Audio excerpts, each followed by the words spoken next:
આજે છે ને ગુજરાતી ચક્કી ટ્રાવેલિંગ કરે છે. ટ્રાવેલિંગ કરતાં કરતાં છે ને એક હોટલમાં સ્ટે છે, એટલે અહીંયા જમવાનું જમી અને મેં કીધું લાવ ને એક વિડીયો બનાવી દઉં, એમને એમ દિવસ નથી જવાનો.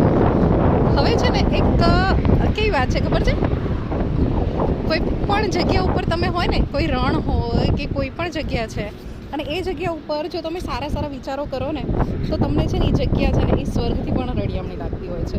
અને તમે કોઈ મહેલમાં બેઠા હોય અને તમારા જો વિચારો છે ને એ ડાઉન હોય ને તો તમને એ મહેલ છે ને એ પણ રણ જેવું જ લાગતું હોય છે. અત્યારે કંઈક એવું જ છે. અત્યારે છે ને આ રોડ ઉપર ફૂલ પવન આવે છે.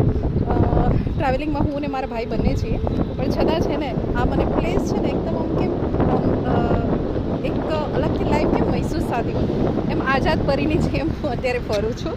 બસ ચાલુ થશે એટલે હું બેસી જઈશ, ઠીક છે. એટલે હું એ જ કહીશ કે કોઈ પણ ક્ષણ છે ને કોઈ પણ હોય ને એને તમારા મનના વિચારોથી છે ને એટલી રંગીન બનાવી નાખો ને કે અંદરથી તમને એક છે ને એક લાઈફ જીવવાની એકદમ આમ મજા જ આવી જાય, ઠીક છે. બાય.